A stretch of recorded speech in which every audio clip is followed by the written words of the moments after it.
नमस्कार। चंडीगढ़ तो खबरों के इस बुलेटिन में तुहाडा स्वागत है। मैं है जगजीत कौर ते हुण पेश ने इस बुलेटिन दी मुख्य खबरां।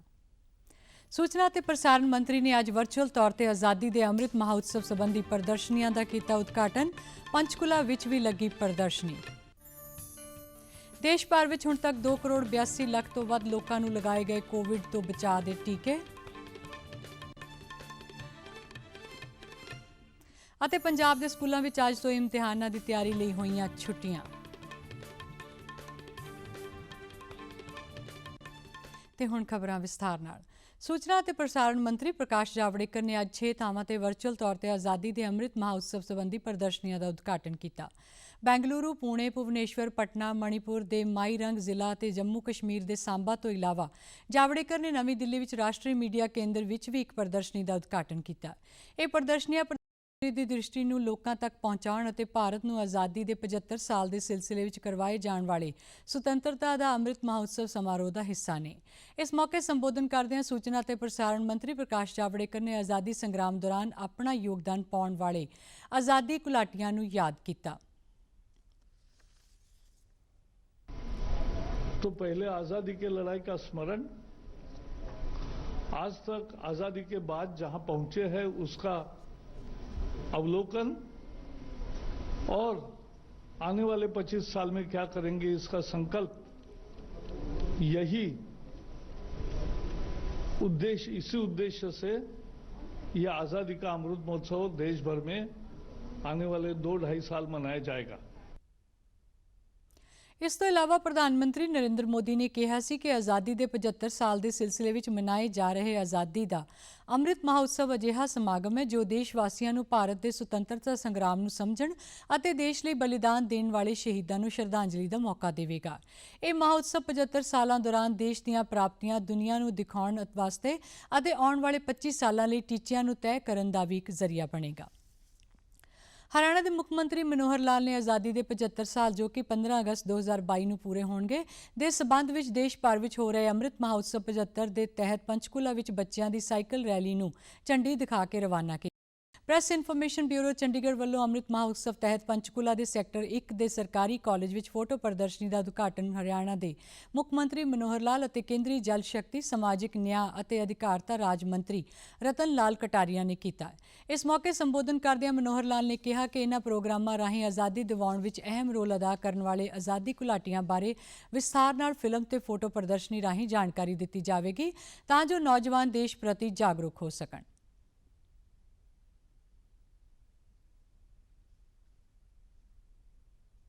इस अवसर पर, इस महोत्सव के अवसर पर आज जो प्रदर्शनी का उद्घाटन हुआ है, मैं सभी को बहुत बहुत शुभकामनाएं और बधाई देता हूं।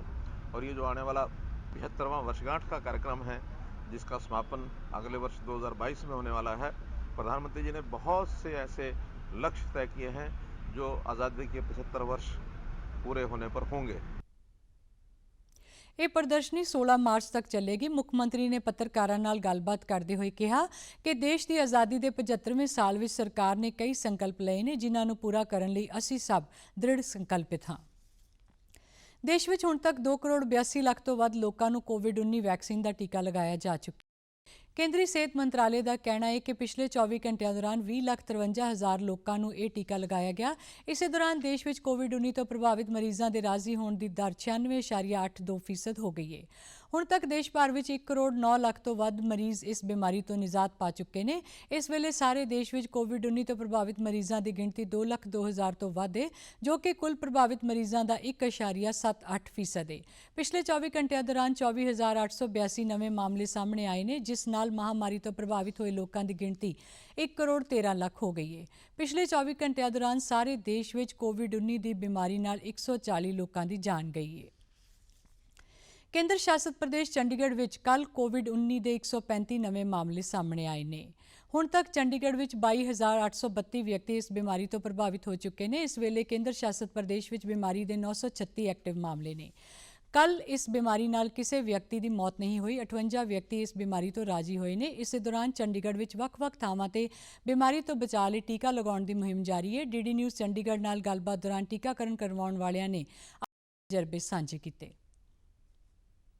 No problem, no pain, no side effect, nothing. मेरा मैसेज एक ही है कि जान है तो जहान है।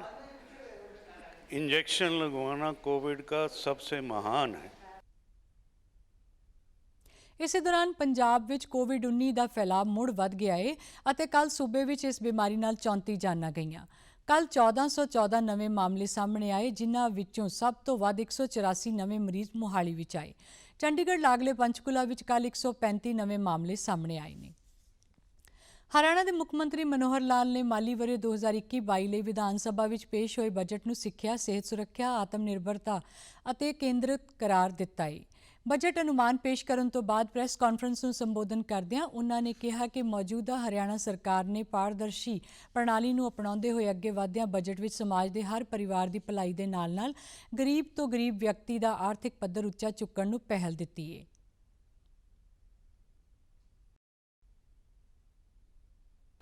हमने अपने सिस्टम को पारदर्शी बनाया है, संसाधन उसमें से बचाए हैं, फोकस जो है वो बदला है। फोकस में लोगों का सामाजिक जीवन कैसे सुधरे और गरीब परिवार जो हैं उनका कैसे आर्थिक स्तर ऊंचा हो।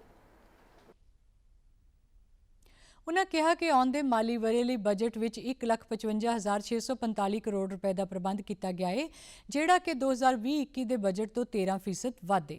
मनोहर लाल ने कहा कि मुख्य मंत्री अंत्योदय उदान योजना मुहिम नूं 2025 तक चलाया जाएगा और योजना 1 अप्रैल तो लागू होगी। शुरू में 1 लाख गरीब परिवारों का पता लगा के उन्हां दी माली हालत नूं बेहतर बनाया जाएगा। उसके बावजूद भी हमने जो पिछला बजट था उसमें 13% की वृद्धि की है। इस बार का बजट जो हमारा है 1,55,000 करोड़ रुपए का ये बजट हमने पेश किया है। मुख्यमंत्री ने कहा कि सरकार खेती, पानी बचाउण, सिंचाई समेत सारे महत्वपूर्ण खेत्रों वाल तरजीह दे रही है। उन्होंने कहा कि हरेक व्यक्ति तक चंगियां सेहत सेवावां पहुंचाउण लई हरेक जिले विच वधिया सहूलतां वाला 100 बिस्तरियां वाला सरकारी हस्पताल खोलिया जा रहा है। पंजाब के स्कूलों में होने वाले सालाना इम्तिहानों की तैयारी लई प्री प्राइमरी तो 12वीं जमात तक पढ़ते सारे विद्यार्थियों को अज तो छुट्टियां कर दित्तियां गईयां ने। सूबे के सिक्ख्या मंत्री विजय इंदर सिंगला ने चंडीगढ़ में कहा कि इस संबंध में जारी हिदायतां सारे सरकारी सहायता प्राप्त और निजी स्कूलों ते लागू होणगियां।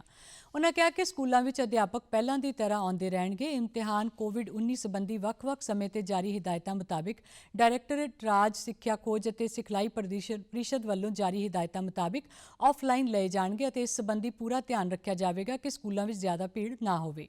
मंत्री ने कहा कि जिथे किते अध्यापक या विद्यार्थी कोरोना तो प्रभावित पाए उन्हां स्कूलों वालों कोविड-19 संबंधी जारी हिदायतां की पालना होवेगी।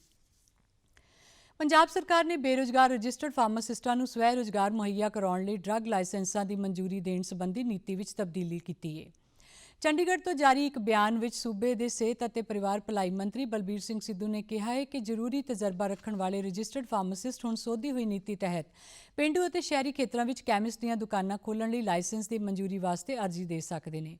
उन्होंने कहा कि इस तो इलावा वैटनरी दवाइयां, मैडिकल उपकरण, दंदां संबंधी साजो समान, जांच वास्ते वरतियां जाण वालियां किट्टां और सर्जिकल वस्तां की विक्री लई लाइसेंसां की भी मंजूरी दी जाती है। मंत्री ने कहा कि समय ड्रग लाइसेंस दीयां अर्जियां पंजाब सरकार के बिजनेस फस्ट पोर्टल की सिंगल विंडो प्रणाली राहीं ऑनलाइन दित्तियां जाणगियां। सिद्धू ने दस्सिया कि आदत पाउण वालियां दवाइयां की विक्री ते सख्त कंट्रोल रखण लई 8 किस्म दीयां दवाइयां के भंडार ते पाबंदी लगाई गई है।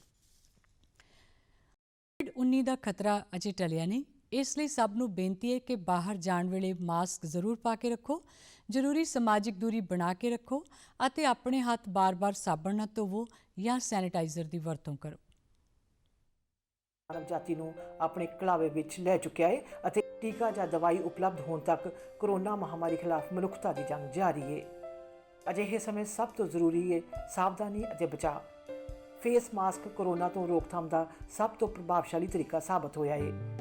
ਵਿਸ਼ਵ ਸਿਹਤ ਸੰਗਠਨ ਅਤੇ ਮਾਹਰਾਂ ਦੀ ਖੋਜ ਦਾ ਵੀ ਇਹੋ ਨਤੀਜਾ ਹੈ ਕਿ ਮਾਸਕ ਨਾਲ ਮੂੰਹ ਅਤੇ ਨੱਕ ਨੂੰ ਚੰਗੀ ਤਰ੍ਹਾਂ ਢੱਕ ਕੇ ਕੋਰੋਨਾ ਲਾਗ ਨੂੰ ਘੱਟ ਕੀਤਾ ਜਾ ਸਕਦਾ ਹੈ। बिना मास्क या फेस कवर के घर से बाहर निकलने की अभी कल्पना करना भी सही नहीं है। ये जितना खुद उस व्यक्ति के लिए खतरनाक है उतना ही उसके आसपास के लोगों के लिए भी। ਕੋਰੋਨਾ ਤੋਂ ਬਚਾਅ ਲਈ ਮਾਸਕ ਪਾਉਣ ਦੇ ਨਾਲ ਹੀ ਇਹ ਵੀ ਜ਼ਰੂਰੀ ਹੈ ਕਿ ਮਾਸਕ ਨੂੰ ਸਹੀ ਤਰੀਕੇ ਨਾਲ ਪਾਇਆ ਜਾਵੇ। ਬਹੁਤ ਲੋਕ ਮਾਸਕ ਨਾਲ ਨੱਕ ਅਤੇ ਮੂੰਹ ਨੂੰ ਸਹੀ ਢੰਗ ਨਾਲ ਨਹੀਂ ਢੱਕਦੇ, ਜਿਸ ਨਾਲ ਲਾਗ ਦਾ ਖਤਰਾ ਬਣਿਆ ਰਹਿੰਦਾ ਹੈ। ਤੁਸੀਂ ਵੀ ਡੀਡੀ ਨਿਊਜ਼ ਦੀ ਖਾਸ ਮੁਹਿੰਮ ਮਾਸਕ ਅਪ ਇੰਡੀਆ ਨਾਲ ਜੁੜੋ। ਮਾਸਕ ਪਾਓ ਅਤੇ ਆਪਣੇ ਮੂੰਹ ਅਤੇ ਨੱਕ ਨੂੰ ਚੰਗੀ ਤਰ੍ਹਾਂ ਢੱਕੋ। ਆਪਣੇ ਪਰਿਵਾਰ ਦੇ ਮੈਂਬਰਾਂ ਅਤੇ ਦੋਸਤਾਂ ਨੂੰ ਮਾਸਕ ਪਾਉਣ ਲਈ ਕਹੋ। ਕੋਰੋਨਾ ਨੂੰ ਹਰਾਉਣਾ ਹੈ, ਮਾਸਕ ਜ਼ਰੂਰ ਲਗਾਉਣਾ ਹੈ। Mask up India. Mask up India. Mask up India.